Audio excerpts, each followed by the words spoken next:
улсын ерөнхийлөг Жухнагийн хурал зүгийн санаачлагаар хэрэгжүүлж буй илгээлт 2001 зөв хөтөлбөрийн хүрээнд дэлхийн 20 гаруй улсад 1000 гаруй оюутан суралцж байна. Харин энэ 2026-аас 2027 оны хичээлийн жилд 300 гаруй оюутан маань бакалаврын хөтөлбөрт дэлхийн 15 улсын ихтэй сургуулиудад бакалаврын хөтөлбөрт суралцахаар болсон. Эдгээр хүүхдүүдтэй өнөөдөр мэдээлэл зөвлөгөө өгөх юм нээлттэй өдрөлөг болж байна. Эдгээр хүүхдүүд маань 7 дугаар сараас эхлэн Герман, Австрали, Япон улсын ингээд их хүүхдүүд маань явж байна. Харин 8 дугаар сарда одоо үлдсэн улс орн руу явах хүүхдүүд маань одоо эрдмийн аяанда мордох гээд өнөөдөр одоо мэдээлэл зөвлөгөө авах ийм уулзалт өдрөлөг болж байна.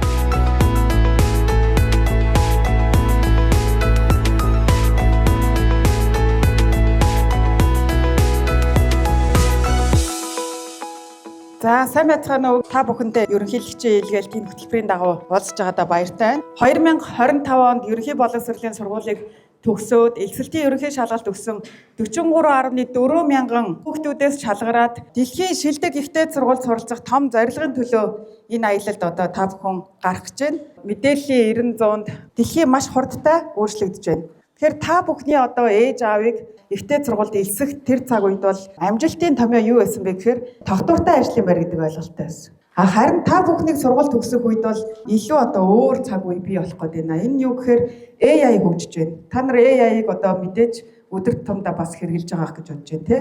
Бид таахын аргагүй, тааварлашгүй, бас өөрчлөлтгүй, хосомтгой ийм цаг үед амьдарч байна. Гэхдээ нэг зүйл хизээч хоочлохгүй байх болов уу гэж бодож байна. Тэр нь юу гэхээр дасан зохицох чадвар, суралцах чадвар. Тэгэхээр та бүхэн одоо явахдаа дасан зохицох чадвар, суралцах чадвараа илүү сайн хөгжүүлээсэй. Эндээ одоо анхаараасаа гэдэг санааг хэлгэсэн. Тэгэхээр ирээдүйд бол зөвхөн нэг диплом одоо хангалттай гэж үзэхэд хэцүү ийм цаг үе ирсэн. Тийм учраас танд мэдлэг хэрэгтэй, чадвар хэрэгтэй, бас хандлага зөв байх хэрэгтэй, ёс зүй хэрэгтэй.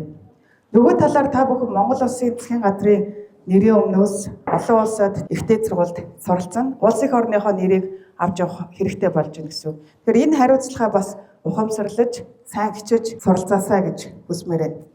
За ирээдүйд хамгийн үнцэнтэй хүн бол хамгийн их зүйл мэддэг хүн биш, харин хамгийн хурдан суралцж чаддаг, хамгийн сайн хөрвөх чадвартай хүн байх болно шүү.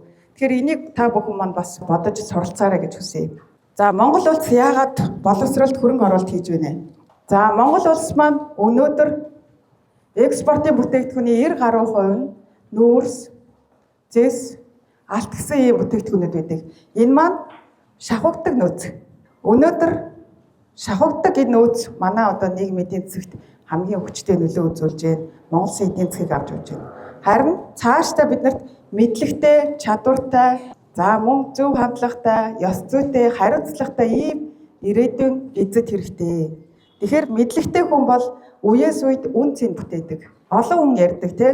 Би нэг зүйлд итгэдэг. Тэр бол одоо Монголын ирээдүй уул уурхайн салбар дээр биш, харин Монгол хүний оюун ухаан тархинд байгаа гэж ярьдаг. Энэ олон хүний ярьдаг энэ зүйлд би ч бас итгэдэг. Тэгэхээр тэр Монголын ирээдүй уурах тарих хөгжлийг авчирч чадах энэ ирээдүй бол энэ танхимд сууж байгаа хүүхдүүд та бүхэнд байгаа гэж бодож байна. Тэгэхээр өсөлт үргэлж тав тухтай байдаггүй. Өсөж хөгжөхөд саад бэрхшээл гардаг. Өөр орчинд очихоор бас өөр мэдрэмжүүд төрдөг тий. Тэгэхээр та нар ч гэсэн ингээ гадаадд очиж сургууль сурахаар магадгүй өөр улсаас ирсэн хүүхдүүд хамаагүй илүү хөгжсөн юм шиг санагдаж магадгүй. Магадгүй одоо та бүхэн хоцрогдсон юм шиг мэдрэмж төрхийг үгүйсэхгүй тий. Тэгэхээр тэр үед та бүхэн зорилгынхоо төлөө сорил бэрхшээлийг даван туулаарай. Хичээгээрэй. Та хоцрогдсондоо биш, та Монголоос очиод мэдэхгүйдээ биш, зүгээр л тэр орчин таны хувьд шинэ байгаа шүү гэдгийг ойлгож хүлээж аваарай. Өөрөөр хэлбэл зорилгынхоо төлөө хүчтэй байгаарай гэж хэлгэсэн.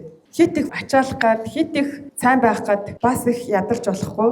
Та бүхэн мэдээж оюуны ачаал их аавна, шинэ орчинд суралцсан, хөдөлмөрлөн бас суун тий. Тэгэхээр тиймээс эрүүл мэндэ нэгдүгээр тавиарай гэж хэлгэсэн. Эрүүл байж ижил сайн сурна. За мөн дандаа ингээд оюуны ачаал авч байгаа учраас ямар нэгэн соёл, спорт тий, ямар нэгэн чиглэлээр бас хоббитой байгаарай гэж хэлгэсэн.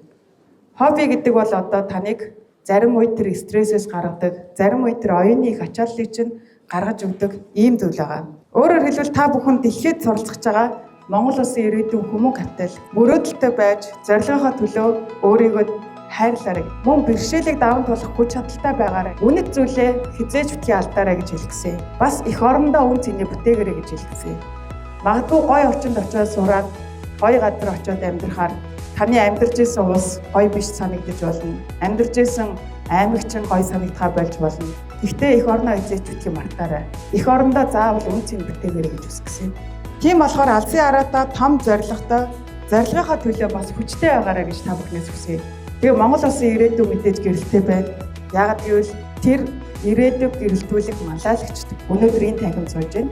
Монгол улсын засгийн газраас ард түмнийхээ нэрийн өмнөөс энэ одоо боловсролын салбарт суралцагчдад зориулан хөрөнгө оруулалт хийж байгаа. Тэгэхээр та нартай дахин амжилт хүсье.